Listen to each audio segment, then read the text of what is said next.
Hello everyone, welcome to जसवी की पाठशाला। हम लोग कवर कर रहे हैं सिंटैक्स को, और सिंटैक्स में जो ईच और एवरी का कॉन्सेप्ट है वो आपको बहुत कंफ्यूज करता है। तो इसलिए एक वीडियो हम और आपको ईच एंड एवरी की कॉन्सेप्ट पर लेकर के आए, ताकि आपको बिल्कुल भी ईच और एवरी से कंफ्यूजन ना रहे। देखो, अगर हम ईच और एवरी की बात करें तो ईच का मतलब होता है सभी, हम कह लें प्रत्येक।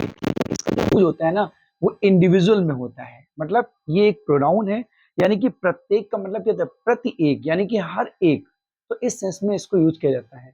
और जैसे ही इंडिविजुअल की बात आती है, अब वो चाहे पर्सन हो या फिर थिंग हो, कोई व्यक्ति हो या फिर वस्तु हो, जैसे ही वो प्रत्येक की बात आएगी, इंडिविजुअल की बात आएगी, तो इसका मतलब वो सिंगुलर में कंसीडर हो जाएगा। और जब सिंगुलर में कंसीडर हो जाएगा तो हमारी वर्ब कौन सी आएगी, सिंगुलर आएगी। ठीक है, वही चीज एवरी के साथ भी। एवरी को भी जो है हम जो है यहाँ पर एवरी को हम डिटरमाइनर मानते हैं, क्योंकि ये भी हालांकि डिटरमाइनर का काम करता है।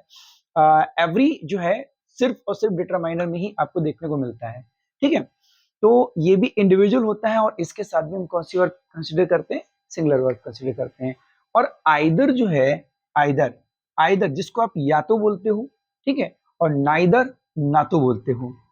ठीक है, तो इसको दोनों में से एक, आइदर और, जब दोनों आइदर और दोनों का इस्तेमाल किया जाएगा तो दोनों में से किसी एक को, या और नहीं भी इस्तेमाल किया गया है तब भी दो में से किसी एक को कंसीडर करता है।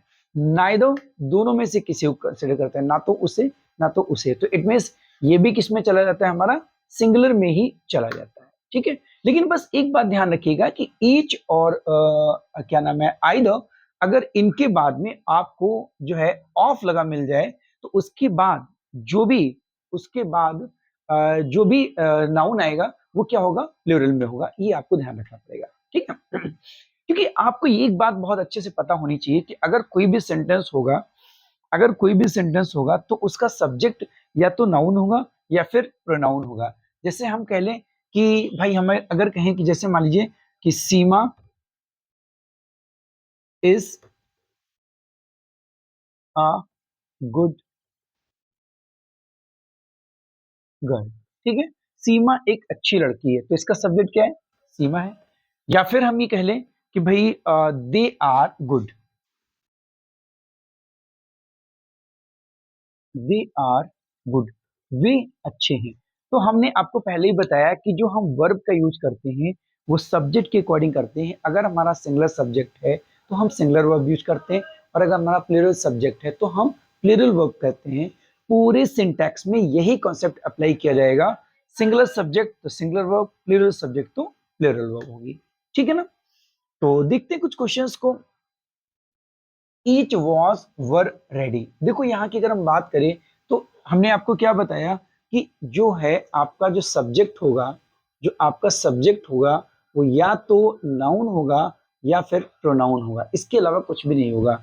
आपका जो सब्जेक्ट होगा या तो नाउन या फिर प्रोनाउन। अब आपको बस यही ध्यान देना है कि नाउन अगर हमारा सिंगुलर है, जो भी नाउन है सिंगुलर है तो हम सिंगुलर वर्ब यूज करेंगे, और अगर प्रोनाउन हमारा प्लूरल है तो हम प्लूरल वर्ब यूज करेंगे। यानी कि सब्जेक्ट के प्लेस पर आपको दो चीजों से जो है मिलना पड़ेगा, या तो वहां पर सब्जेक्ट के प्लेस पर नाउन होगा या फिर वहां पर सब्जेक्ट के प्लेस पर क्या होगा, प्रोनाउन होगा। बस यही आपको देखना है, सिंगुलर है तो सिंगुलर वर्ब, प्लूरल है तो प्लूरल वर्ब। ठीक है, तो ईच वाज वर रेडी। अब अगर ईच की बात करें तो ये क्या है, ये तो एक प्रोनाउन है। ठीक है ना, ये तो एक प्रोनाउन है, और हम आपको पहले ही बता चुके कि ईच और एवरी, आइदर, इनके साथ में हम सिंगुलर को कंसीडर करते हैं। तो भाई ऑब्वियस सी बात है, हम क्या करेंगे, ईच वॉज रेडी। इसका मतलब हो गया हर एक तैयार था, यानी कि प्रत्येक जो है वो क्या थे, तैयार थे। ठीक है, उसके बाद में each boy was were ready. Each boy was were ready. अब देखिए यहाँ पर ईच के साथ में क्या लग गया, बॉय लग गया। ठीक है, ईच के साथ में क्या लग गया, बॉय लग गया। यानी कि अब ये जो ईच है ना, वो बॉय से पहले आ गया, तो इसका मतलब ये डिटरमिनर का काम कर रहा है। यानी कि प्रत्येक लड़का जो है वो क्या था, तैयार था। तो यहाँ भी इंडिविजुअल है, तो यहाँ भी हम क्या करेंगे, वॉज को कंसिडर करेंगे। Each of the boys was were ready. बस यहीं पर आपका आता है कंफ्यूजन, और यहां से आपको बिल्कुल नहीं कंफ्यूजन आए कि अगर ऑफ के बाद में, आप देखिएगा ऑफ के बाद में जो भी होगा, हमेशा ध्यान रखना ऑफ के बाद में जो होता है वो ऑब्जेक्ट होता है, और ऑफ से जो पहले होगा वो आपका सब्जेक्ट होगा। ये हमेशा ध्यान रखिएगा कि ये आपका जो प्रोनाउन है ये आपका एज अ सब्जेक्ट काम करेगा, और ये जो है ये आपका एज अ ऑब्जेक्ट काम करेगा। ठीक है, तो यहाँ पर देखिए जो हमें वर या वाज लगाना है तो इसके अकॉर्डिंग नहीं लगाना है बल्कि इसके अकॉर्डिंग लगाना है। ठीक है, तो ये तो प्रत्येक होता है। ठीक है, तो प्रत्येक के हिसाब से इसको हम सिंगुलर में कंसिडर करते हैं तो हमारी वर्ब क्या हो जाएगी, वाज हो जाएगी। और आप क्या करेंगे, वाज को देखते ही वर लगा देंगे, यहीं से आपका आंसर हो जाएगा गलत। तो ये गलती आपको बिल्कुल नहीं करना है। Either boy is or ready, भाई दोनों में से एक, बताया ना, आइदर दोनों में से एक, कि भाई उनमें से कोई एक लड़का जो है वो क्या है, रेडी है। तो अगर इसकी बात आ रही है तो ऑब्वियसली बात हम क्या करेंगे, इस करेंगे यहाँ पर। Either of the boys is or ready, फिर वही बात है, ऑफ के बाद देखिए बॉयज है एज ऑब्जेक्ट है और ये हमारा एज अ सब्जेक्ट है। हमें वर्ब किसके अकॉर्डिंग लगानी है, सब्जेक्ट के अकॉर्डिंग लगानी है। तो भाई बॉयज के अकॉर्डिंग आप मत लगा दीजिएगा, अगर आपने बॉयज पे ध्यान दिया तो आप सीधा आर लगा दोगे और आपका आंसर हो जाएगा गलत। तो यहाँ पर आपका क्या हो जाएगा, either of the boys is ready, not or. Each boy and each girl, कहीं भी आपको ईच दिख रहा है आप बिल्कुल भी जो है प्लूरल वर्ब के चक्कर में मत पड़िएगा।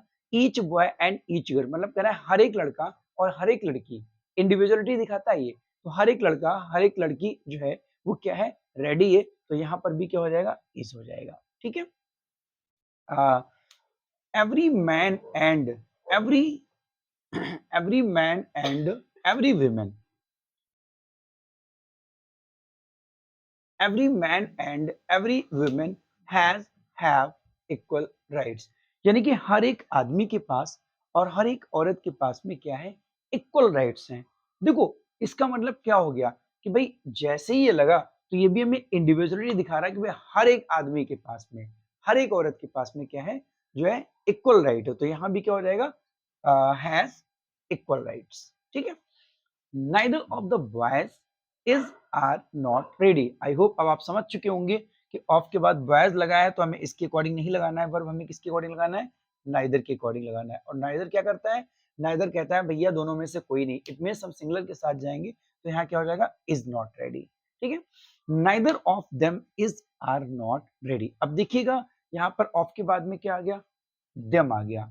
और देम क्या होता है जरा मुझे याद करके बताइएगा, दे का ऑब्जेक्टिव केस होता है। क्लियर, दे का ऑब्जेक्टिव केस होता है, इसका मतलब ये क्या है, ये ऑब्जेक्ट है और हमें किसके अकॉर्डिंग वर्ब लेनी है, सब्जेक्ट के अकॉर्डिंग। तो सब्जेक्ट के अकॉर्डिंग लगेंगे तो यहाँ पे क्या हो जाएगा, इज हो जाएगा, आर मत लगा दीजिएगा। Each of the girls got a prize, ये क्वेश्चन जो है वो आपके लिए है। आई होप आप इस कॉन्सेप्ट को समझ पा रहे होंगे कि कैसे हम वर्ब को कंसीडर करेंगे, कैसे वर्ब को हम यूज करेंगे।